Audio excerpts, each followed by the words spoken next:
Scaling of teeth স্কেলিংটা actually বলা হয় পরিষ্কার করা। আল্ট্রাসনিক স্কেলার দিয়ে আমরা যেটা করি। স্কেলিং অফ টিথ মানে হচ্ছে দাঁতের ক্লিনিং, একদম ক্লিয়ার ভাষায়। যেটা সবারই নেসেসারি। মানে এরকম না যে সিগারেট খাচ্ছে বা যে টোবাকো চিউ করছে বা যার কোনো খারাপ ওরাল হ্যাবিট আছে বা ওরাল হাইজিন মেইনটেইন নেই শুধু তার করা উচিত। এটা ডেইলি মেইনটেন্যান্স এর মধ্যেই পড়ে। হ্যাঁ, ডেইলি বলতে ডেইলি রোজ কেউ স্কেলিং করে না। এট লিস্ট স্কেলিং এর যেন ১ বছরের গ্যাপ থাকা খুব প্রয়োজন একবার স্কেলিং করার পর। আর এই ক্লিনিংটা হচ্ছে একটা বেসিক মানে রিকোয়ারমেন্ট আমাদের দাঁতের মেইনটেন্যান্স। যেমন ব্রাশিংটাই রিকোয়ারমেন্ট, দিনে ২ বার করে ব্রাশ করতে হয়। সেমনি বছরে ১ বার স্কেলিং হচ্ছে একটা বেসিক রিকোয়ারমেন্ট আমাদের দাঁতকে পরিষ্কার আর ফার্দার কেরিস বা অন্য ধরনের প্রবলেমকে না ইনভাইট করা। তো আমি তো সবাইকেই রিকমেন্ড করি। স্পেসিফিক্যালি যাদের ওরাল হ্যাবিট আছে তাদের জন্যে। হ্যাঁ, এটা বলতে পারেন তাদের জন্য একটু বেশি রিকোয়ারমেন্ট থাকে। বাকি যাদের ওরাল হাইজিনটা ভালো থাকে তাদের রিকোয়ারমেন্টটা কম থাকে।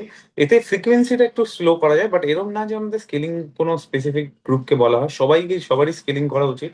একান্ত দাঁতের যদি খুব অনেকের অ্যাব্রেশন বলে অ্যাব্রেশন বা অ্যাট্রিশন যেটা দাঁত পাতলা হয়ে যাওয়ার একটা প্রবলেম থাকে। সেটা যদি কারোর না থেকে থাকে আমরা সবাইকেই ওই পার্টিকুলার গ্রুপকে ছাড়া আমি সবাইকেই আমরা বেসিক মেইনটেন্যান্স এর জন্য স্কেলিংটা অ্যাডভাইস করব।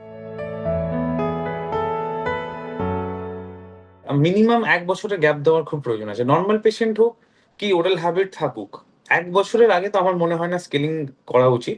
বাট হ্যাঁ, প্রতিটা বছরে বছরে একবার একটা টিথ চেকআপ আর তার সাথে একটা নরমাল স্কেলিং। এই জিনিসটুকু মেইনটেইন করতে পারলে ডেন্টাল ক্যারিজ এর চান্স অনেকটাই কমে যায়। অনেকটা পার্সেন্টেজ কমে যায়। রেস্ট্রিকশনস বলতে সেরকম স্পেসিফিক রেস্ট্রিকশন স্কেলিং করতে যাওয়ার আগে নেই।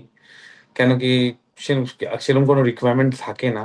মানে যাদের ওরাল হ্যাবিট আছে তাদের আমরা এটুকু বলব যে ওরাল হ্যাবিটটা এট লিস্ট 1 উইক আগে থেকে স্টপ করে দেওয়া উচিত যদি স্কেলিং করে সে ক্লিনিংনেস মেইনটেইন করতে চায়। বাকি নরমাল পেশেন্ট এর জন্য সেরকম প্রি স্কেলিং কোনো ধরনের প্রিকশনস সেরম থাকে না। আফটার স্কেলিং অবশ্যই আছে। আমরা স্কেলিং এর পর যেহেতু স্কেলিংটা একটা আল্ট্রাসনিক স্পিডে করা হয় আর ওটার মধ্যে হিটও জেনারেট হয়। আমরা দাঁতের একটা মাইল্ড সেনসিটিভিটি আসে। মানে এটা একদম হেলথি টুথ পেশেন্ট এরও একটা ২৪ ঘন্টা থেকে ৪৮ ঘন্টা একটা মাইল্ড সেনসিটিভিটির প্রবলেম থাকে। তাই আমরা বলে রাখি পেশেন্টদের যাতে আফটার স্কেলিং একটু গরম আর ঠান্ডা, হট অ্যান্ড কোল্ড জিনিসটাকে যদি নেক্সট 24 আওয়ার্স এভয়েড করা যায় তাহলে কমপ্লিকেশনস গুলো কম হয়। যদি ঠিক টেকনিকে বললাম স্কেলিং করা হয় তার কিন্তু কোনো সাইড ইফেক্ট হয় না।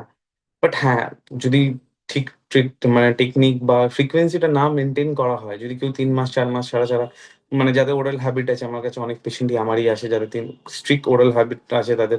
মানে তারা দেখি ৩-৪ মাস ছাড়াই নিজেদের প্রোফাইল মেইনটেইন করার জন্য স্কেলিং করতে এসে রিকোয়েস্ট করে কিন্তু সেটা হয় না। কেন কি সেখান থেকে আপনার এনামেল লসটা হতে পারে। মানে স্কেলিংটাকে ওভারডু করলে অবশ্যই এনামেলটার উপরে প্রেশার পড়বে। একটা সার্টেন টাইমের পর ওনার দাঁত এমনিই সেনসিটিভ হয়ে যাবে। তাই স্কেলিংটা খুব করারও অ্যাডভাইস না। যাতে বছরে একটা দিনের মানে বেশি যেন না করা হয়। এই জিনিসটা তো সাইড ইফেক্ট আছেই। পাইলিয়ার পেশেন্টকে যখন আমরা স্কেলিং অ্যাডভাইস করি, পাইলিয়ার পেশেন্ট তো এমনিই ব্লিডিং গামস থাকেই। আর তারপর যখন আমরা আরো ওখানকার প্লাক আর ফুড লজমেন্ট গুলো সরাই, তো অবভিয়াসলি যে ব্যাড ব্লাড যেটা ক্লট হয়ে ওখানে আছে, সেটা ফ্লো হয়ই। তো স্কেলিং এর পর ব্লিডিং হওয়াটা কিন্তু কিছু অস্বাভাবিক না, কোনো প্রবলেমেটিক না। কেন কি এটা পার্ট অফ ট্রিটমেন্ট। আর জেনারেলি ব্লিডিং হয়। প্রপার টেকনিকে যদি কেউ স্কেলিং করে সেখানে ব্লিডিং অ্যাকচুয়ালি দেখা যায়।